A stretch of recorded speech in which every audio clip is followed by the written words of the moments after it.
Et du coup, je suis data scientist chez Tableau.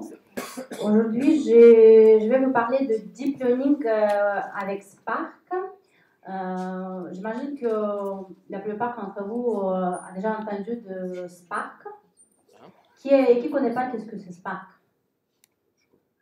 Ah, il y en a quelques-uns. Donc, Spark, c'est un framework très populaire pour partager les calculs sur plusieurs machines pour travailler avec Big Data, pour stream processing, machine learning. Et actuellement, Spark est devenu un héros en domaine du Big Data. Il y a pas mal de boîtes qui travaillent dans ce domaine qui l'utilisent. Aujourd'hui, on va parler aussi d'un héros de data science, deep learning. Qui ne connaît pas qu'est-ce que c'est deep learning? C'est un truc un peu plus compliqué. En fait, deep learning, en français, c'est les réseaux de neurones profonds. Mais bon, vu que je pense assez mal réseau de neurones, je vais utiliser le mot deep learning aujourd'hui plutôt. Donc, c'est un algorithme, c'est la famille des algorithmes de neural networks qui donnent les résultats de prédiction beaucoup meilleurs que les algorithmes classiques traditionnels comme arbre de décision, régression logistique, etc. En revanche, deep learning demande la puissance des calculs beaucoup plus importante, mais grâce à l'évolution de hardware récente, du coup, c'est possible de traiter les données volumineuses avec deep learning et avoir des résultats beaucoup meilleurs qu'avec les algorithmes traditionnels. Donc aujourd'hui, je vais voir avec vous comment on peut jouer avec Spark et Deep Learning avec 12 super-héros grâce à un framework BigDale open sourcé au début de 2016 par Intel. Donc, qu'est-ce que c'est BigDale? C'est un framework qui propose donc une bibliothèque très riche de l'algorithme du deep learning, du coup, d'autres niveaux. En fait, il existe plein de bibliothèques de deep learning d'autres niveaux et vous allez me dire, c'est quoi, quels sont les avantages du Big Data par rapport à ces bibliothèques. Big Data propose donc l'optimisation des calculs sur GPU grâce à leur projet leur bibliothèque Intel MKL, donc qui optimise les calculs mathématiques sur GPU, sur les puces Intel. Et également, Big Data propose la possibilité donc paralléliser les calculs sur plusieurs machines grâce à Spark. Si vous êtes familier avec Spark, j'imagine que vous connaissez ce schéma. Donc, BigDale est vu par Intel comme un module de Spark au même niveau que MLlib Graphics, donc avec la possibilité de s'intégrer en pipeline. Et on va voir tout à l'heure que c'est vrai que c'est assez facile. Donc, il y a un change par rapport à Spark en fonctionnement dans le BigDale. Les jobs, ils sont distribués, paralysés sur les workers et drivers, donc gèrent cette paralysation, distribution des tâches, etc. Tout reste le même. Big Data propose 12 API en Scala et Python. Il existe plusieurs API en Python pour Deep Learning, donc Torch, TensorFlow, Keras. Et leurs principaux désavantages, c'est ce qu'ils ont écrit en Python. Donc c'est pour ça aujourd'hui on va parler que d'API en Scala et en même temps on va profiter donc des avantages qu'ils nous proposent tels que type safety, mutabilité. On va commencer avec la configuration. Donc configuration de Spark Session pour avoir accès à tous les mécanismes de Spark reste la même. Et la seule chose qui change les petites choses, vous ajoutez une initialisation des engines qui permettent d'accéder à un mécanisme donc des Big DL et des bibliothèques Intel MKL.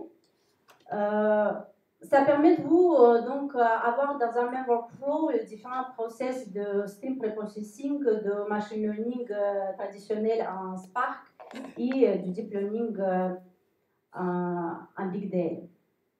Donc, un petit rappel sur le réseau de neurones. Donc, le réseau de neurones, en fait, c'est juste un algorithme qui propose différentes couches qui sont enchaînées et chaque couche performe une transformation avec des données. Donc, la format des données, dans la plupart des bibliothèques de deep learning, c'est Tensor. Donc, c'est un array multidimensionnel donc, qui permettent de modéliser les données qui ont plus que 3 dimensions. Dans le Big Data, donc, il a un type Tensor et à partir de ce type, vous pouvez avoir les types comme table, qui est similaire à table de langage Lua ou framework Torch, simple qui est en fait labeled point, alternative des labeled point en Spark, qui est donc l'entrée principale du réseau de neurones. C'est un tensor des variables et un tensor des classes à plaisir. Et un sparse tensor pour les données classées. Et à partir de simple, vous allez avoir aussi mini-batch pour prédiction par batch, pour apprentissage par batch et pour les applications plus avancées en format dataset. Donc maintenant, on va voir quelles fonctionnalités au niveau de au niveau de donc, différents éléments de deep learning de réseau de neurones propose Big Data. Mais d'abord, je veux juste montrer un petit démo comment ça fonctionne en fait, comment chaque couche transforme les données.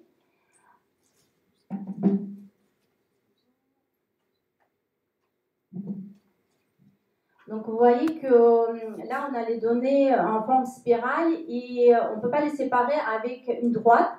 Donc ce qui fait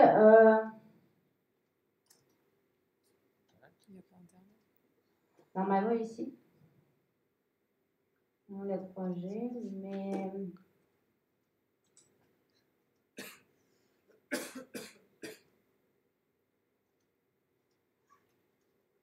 bon, en fait, le sens de ce démon, c'est que à chaque transformation, donc, vos données, ils sont,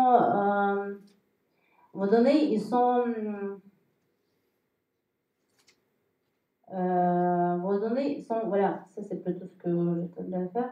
Donc, transformer de telle manière que chaque couche, donc l'entrée d'une couche, c'est la sortie de couche précédente.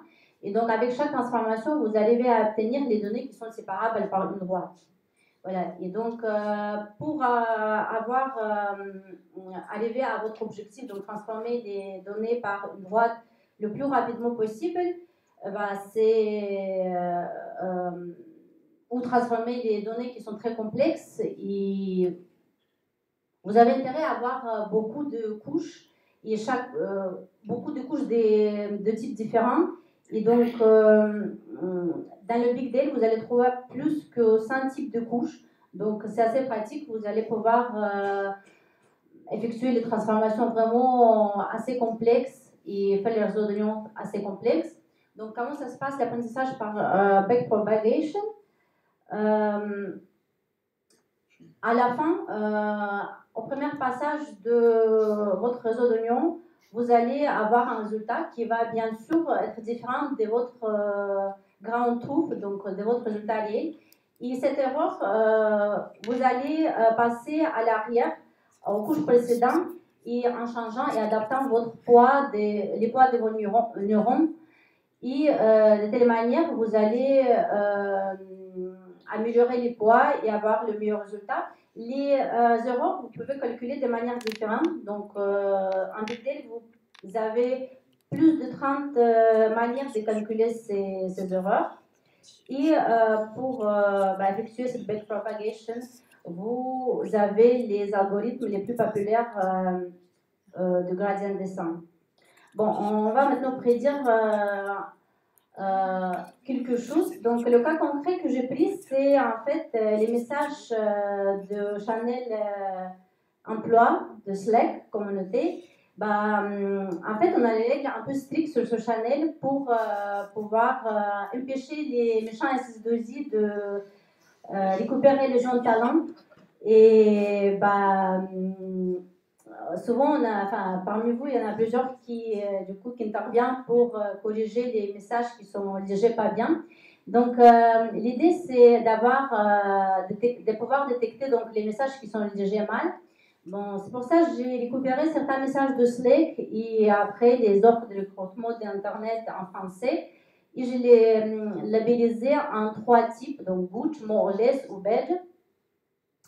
Donc, pour les travailler, j'ai utilisé bibliothèque Spark MNIP classique. Donc, j'ai extrait les mots avec le Jack Tokenizer et j'ai créé la représentation vectorielle avec la méthode Word2Vec. Et après, du coup, j'ai créé un tensor à partir de cette représentation vectorielle et j'ai créé mon labeled point, donc un sample de variables évidemment en classe que je veux plaisir. Donc, pour cet exemple, j'ai utilisé le réseau de neurones convolutifs qui, à la base, utilisé pour la reconnaissance des images, mais récemment, c'était prouvé que pour la classification de texte, il est aussi très efficace. Et donc, ce qui fait le réseau de neurones convolutifs, il utilise convolution, qui en fait les filtres qui permettent donc, comme dans le Photoshop par exemple, d'avoir le filtre gauchien pour flouter les images ou au contraire les filtres qui peuvent faire les contrastes sur vos images et de telle manière en fait il arrive à extraire les caractéristiques les plus importantes qui décrivent votre message le mieux. Par exemple ici le réseau de neurones convolutifs il va extraire les messages, enfin les mots-clés. Puis il va voir qu'il n'a pas de salaire dans le message et il va les associer à classe bed. Donc j'ai pris l'architecture scolaire pour ce réseau de neurones. Il faut savoir que pour ce type de réseau de neurones, vous pouvez avoir les architectures très différentes, très complexes. Donc ça, c'est assez simple et assez basique. En code, ça se traduit de cette manière. Donc, vous utilisez les classes séquentielles et vous ajoutez les couches qui sont implémentées déjà dans le Big Deal. Après, donc, vous choisissez votre erreur que vous allez minimiser et vous lancez Optimizer dans lequel vous précisez l'algorithme que vous utilisez et les hyperparamètres. Si vous voulez voir sur donc, la visualisation de vos résultats, de votre apprentissage, vous configurez donc l'output pour utiliser après TensorBoard. TensorBoard, c'est un outil initialement développé pour la bibliothèque TensorFlow, mais qui est aussi possible d'utiliser avec BigDale. Donc ici, on voit l'évolution des erreurs qu'on essaie de minimiser. Et pareil, vous pouvez aussi utiliser la visualisation pour voir à quoi ressemble votre graphe. Dans les cas des graphes complexes, c'est assez intéressant, mais ici, voilà, on a un graphe assez simple, donc, mais vous avez une idée. Donc, pour intégrer votre algorithme de deep learning dans le pipeline de Spark, c'est assez facile. Donc, au lieu de créer le tensor et le sample, on va juste créer un data frame et on va mettre notre présentation vectorielle de mots dans la colonne features et notre classe dans la colonne label. Le modèle et l'erreur restent la même que pour BigDeal classique et juste au lieu d'initialiser Optimizer, on va utiliser l'estimateur de BigDeal et après donc cet estimateur on va fitter sur nos données d'apprentissage et avec Transform, on va transformer notre jeu de données de test pour faire la prédiction. Et ça, c'est en fait le schéma classique de Spark, si vous êtes familier avec. Donc, vous avez estimateur et de transformer que vous pouvez trouver dans la plupart des algorithmes de Spark MLlib. Donc, si jamais vous voulez utiliser Big Data que pour la prédiction, vous pouvez toujours lire les modèles de la plupart de frameworks du deep learning comme Torch, TensorFlow, Keras, Café. Et pareil, si vous voulez juste utiliser votre modèle de Big Deal, appelé un Big Deal dans le Torch, TensorFlow, Keras ou Café, c'est aussi possible. Il a une interopérabilité 100%. Donc, par rapport au résultat de mon expérience pour l'apprentissage, donc détection des messages, des mauvais messages, c'était pas aussi bien en fait, c'était l'accuracy entre 60 et 70%. Et c'est un peu normal parce qu'il n'a pas assez de données. Donc, je vous invite de poster les jobs sur un channel de Ploie, comme on peut les select. Ça, c'est le lien pour être invité. Et suivez ce conseil. Si vous voulez que votre message soit classé good. Et merci pour votre attention.